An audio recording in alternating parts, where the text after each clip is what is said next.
一定要学会虐女人，这样子呢才能够在女人面前拥有吸引力。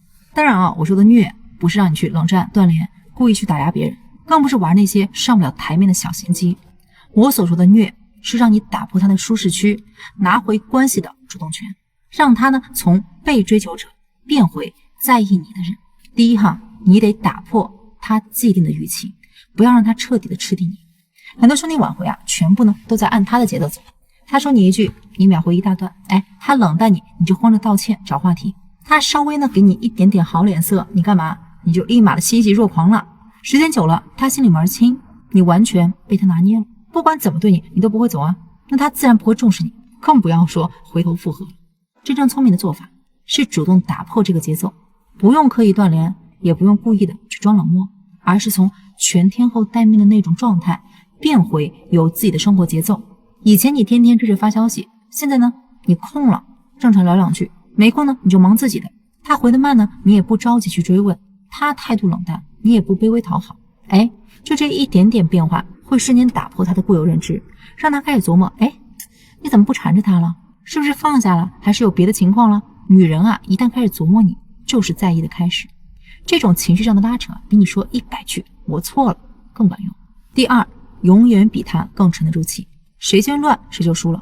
挽回里最掉价的一个行为啊，就是情绪被他牵着鼻子走。他冷淡你就焦虑，他拉黑你就崩溃了，他随便说句狠话你就着急去解释。你要记住一句话，感情里谁的情绪更稳定，谁就掌握主动权。女人就像一个弹簧啊，你弱他就强，你强他就弱。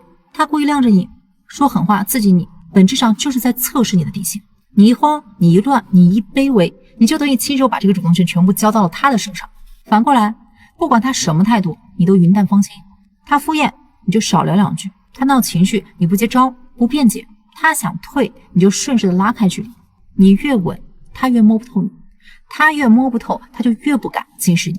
慢慢的，他就会从高位上下来，开始认真的对待你，这个主动权自然就回到了你手里了。第三，摘掉他的光环，别把他捧太高了。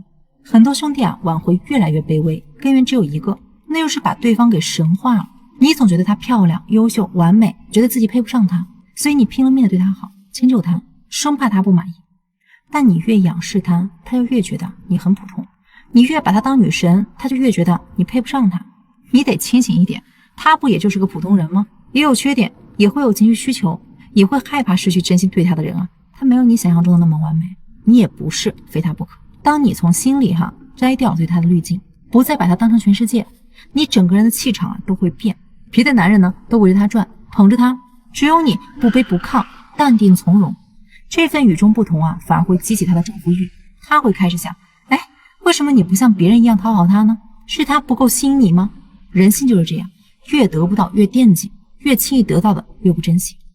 所以兄弟们我所谓的虐，从来不是让你去伤害谁打压谁，而是你得守住自己的姿态，稳住自己的情绪，不卑微讨好，不盲目付出。挽回拼的从来不是你对他有多好，而是呢你有没有让他重新被你吸引的能力。你的姿态稳了，气场强了，不用你苦苦哀求，他自己就会主动靠近你。如果你现在挽回陷入了僵局，不知道该怎么把握尺度，怎么逆转低位，随时可以来找我，我帮你呢梳理清楚节奏，稳稳的拿回主动权。